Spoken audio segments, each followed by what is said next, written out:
Beleza, sexto ano, como é que vão? Tudo bem com vocês? Vamos continuar então aqui com os nossos estudos sobre os seres diminutos, né? Esses seres microscópicos que têm uma classificação nada natural, né? Uma classificação artificial, exatamente por serem diminutos. Estamos na parte 3 dessa aula. Quais são os objetivos da sua aula de hoje, né? Conhecer os organismos microscópicos, essa sua classificação artificial que eles têm, e hoje nós vamos conhecer os fungos e os vírus. Eles não têm nada em comum, né? É que a gente já estudou os primeiros organismos na aula 1, na aula 2, sobrou para a gente aqui fungos e vírus, e temos mais um tipo de seres microscópicos para a gente estudar na próxima aula. Mas hoje a gente vai dar uma olhadinha nos fungos e nos vírus. Bom, essa árvore aqui, deixei de colocar ela na aula passada, achei uma falha minha, né? É a árvore da vida, é a árvore onde todos os seres vivos estão representados. Lógico que não todos, mas os principais grupos, né, que representam a vida, de forma organizada. Então a gente tem aqui o que seria o ancestral comum, né? Aquelas células que a gente estudou, tá? E ele vai se ramificando, se desenvolvendo e vai gerando toda essa diversidade de vida que a gente tem no planeta hoje. É aquilo que o professor fala.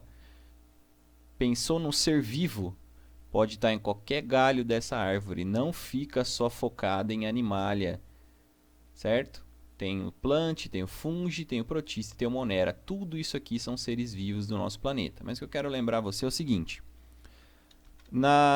Fora da árvore da vida, a gente tem os vírus. Os vírus não fazem parte da árvore da vida. Hoje chegou a vez da gente aprender um pouquinho sobre os vírus, né? Mas o que eu queria falar é o seguinte. Na sua primeira aula, na aula de micro-organismos 1, a gente falou sobre os integrantes do reino Monera, que são as bactérias. Então a gente conheceu as bactérias procarióticas, tá vendo aqui? Depois a gente viu na segunda aula, a gente viu sobre os integrantes do reino protista. Eu tinha os protozoários, que eram aqueles que antes eram colocados no reino animal, por serem heterótrofos, né, por não produzirem o próprio alimento. E tem também dentro deste reino as algas unicelulares, que antes eram colocadas no reino plant. Por quê? Porque elas fazem fotossíntese. Depois de uma análise, né, e até por eles se tratarem de unicelulares, em sua grande maioria, eles que foram colocados nesse reino que comporta organismos bem diferentes, mas porque a gente não sabia onde colocá-los, colocamos num reino chamado protista.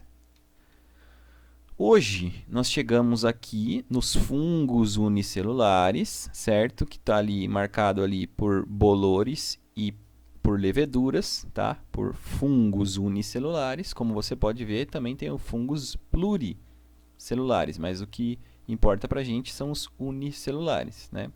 E os vírus, tá? Então, na aula de hoje, ficamos com os unicelulares, os fungos, né? Unicelulares e os vírus.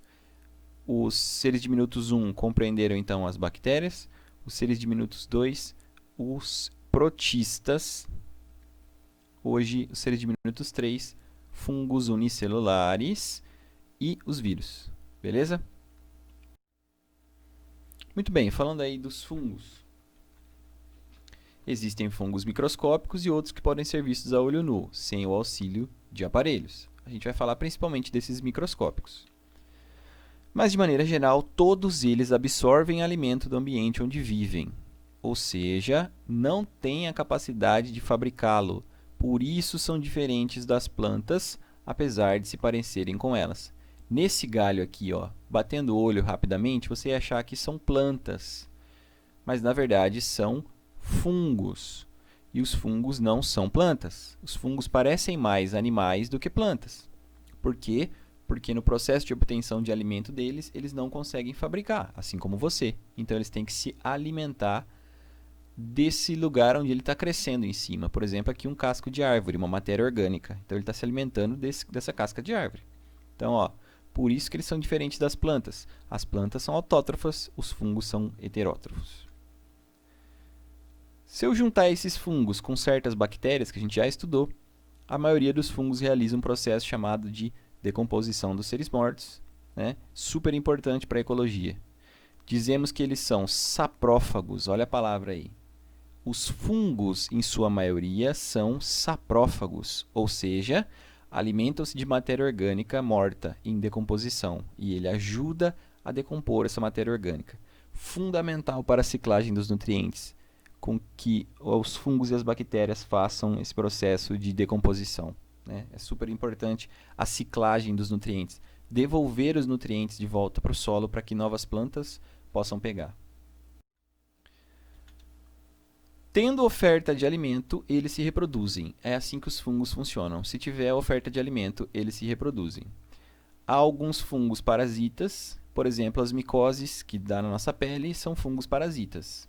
Outros mutualistas fazem uma relação aí, os líquens, por exemplo, são fungos e algas fazendo uma relação mutualística para poder existir, onde ambos se beneficiam, diferente de um parasita, onde um é prejudicado e um é beneficiado, no caso o parasita.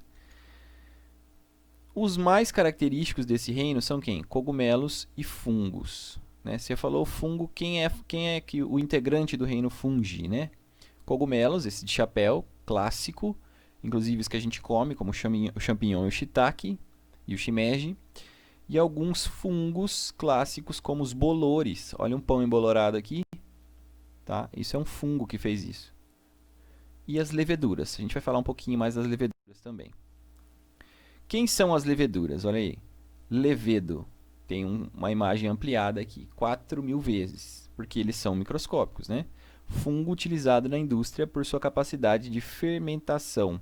Aumentado colorido artificialmente. Também não tem essa cor. Mas olha aqui, então, qual é a função da levedura? Fungo muito utilizado na indústria alimentícia, galera. Como que ele ajuda na indústria alimentícia, essa bactéria? Ó? Esse fungo aqui, que é tão comum e microscópico. Os fungos precisam de comida, beleza? São heterótrofos assim como você, que também precisa comer. Calor e umidade para prosperar. Ah, olha aí, tá vendo então? Porque a gente tem que manter nossas embalagens bem fechadinhas, né? Sem muita umidade. Por quê? Porque aí não fica um local ideal para que o fungo possa se multiplicar. E tendo alimento e condições ambientais ideais, ele vai se multiplicar. Bom, se tiver condições ideais, o que ele vai fazer? Converte seus alimentos, açúcar em amido, através de fermentação em dióxido de carbono e álcool. Então, esse fungo consome alimentos, né, açúcar e amido, através de um processo chamado fermentação. E o que ele produz? Dióxido de carbono, que é o CO2, que é o gás carbônico, o mesmo gás do refrigerante, por exemplo, e álcool. Sim, álcool. Álcool que pega fogo aí, álcool que a gente fabrica, álcool gel, álcool combustível.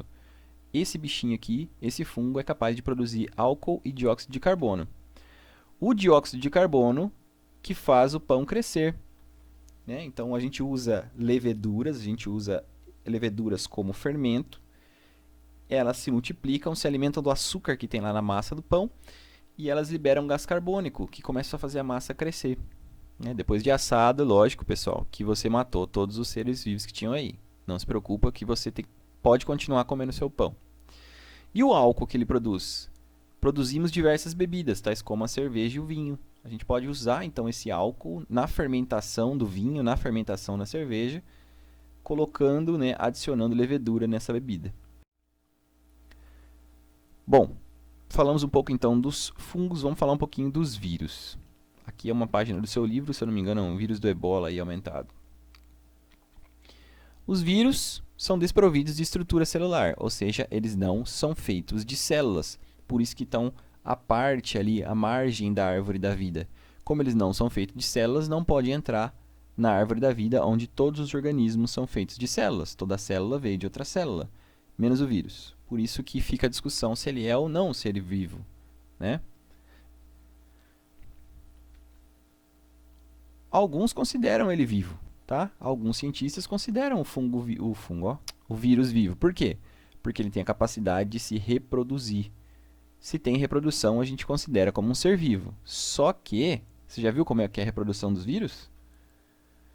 Eu vou mostrar no próximo slide. O vírus, a gente chama ele de parasita intracelular obrigatório, porque todos precisam de uma célula animal ou vegetal que lhe sirva de hospedagem.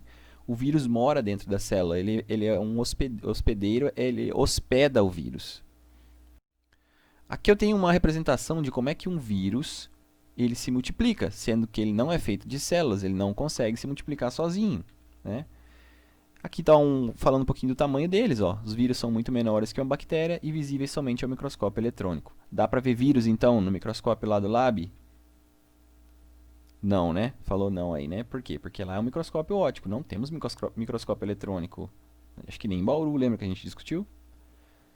Bom, diferentemente das células que crescem e duplicam seu conteúdo para então dividir-se em duas células filhas, os vírus replicam-se através de uma estratégia completamente diferente. Eu vou falar aqui do lado como é que os vírus se replicam, como é que ele cria cópias. Isso aqui é um desenho clássico de um vírus, ele tem esse formatinho mesmo, é o bacteriófago, já falei sobre ele para vocês, né? Ele traz aqui na ponta o material genético do vírus. O que ele faz? Ele fura essa célula e injeta o material genético dele aqui, ó, dentro da célula. A célula começa a trabalhar para o vírus, ela começa a fabricar as pecinhas que constituem o vírus. Vai formando novos vírus. Chega um momento que esses vírus rompem a célula e se espalham pelo seu organismo, causando uma infecção grave, por exemplo, né? Por um vírus. Mas então é assim que o vírus se multiplica. Ó. Ele não consegue se multiplicar sozinho. Não adianta dois vírus formarem um casal e eles botarem um ovo e vai nascer um vírus. Não é assim que o vírus funciona. Ele precisa encontrar uma célula específica para ele, que ele já está acostumado com ela, parasita essa célula, joga o material genético dele lá dentro. A célula que já estava em duplicação dela mesma começa a fabricar as partes que compõem o vírus. Depois eles vão se amadurecer lá dentro e vão romper essa célula e vão sair, querer contaminar outra célula. Esse é o ciclo do vírus. Na verdade, o vírus então não se reproduz. Se eu perguntar, o vírus se reproduz? Você vai falar para mim, não, o vírus não se reproduz, porque ele precisa de uma célula para hospedar essa multiplicação dele. E muitas vezes, né, pessoal, essa célula morre, ela foi rompida, essa célula morre. É isso que o vírus, coronavírus, por exemplo, está fazendo com a nossa população. Ele obriga a célula hospedeira, a que está hospedando ele, cuidando dele, a produzir cópias. É isso que o vírus faz. Esse vírus vai formar outros vírus que vão espalhar para outras células, que vão fazer isso em outras células e assim por diante, até tornar-se uma infecção. E é isso aí, pessoal. Se a gente chegou até aqui e você conhece os organismos microscópicos, conhece essa classificação artificial deles, ouviu falar um pouquinho sobre os fungos e vírus, então beleza, a gente atingiu o nosso objetivo. Até a próxima.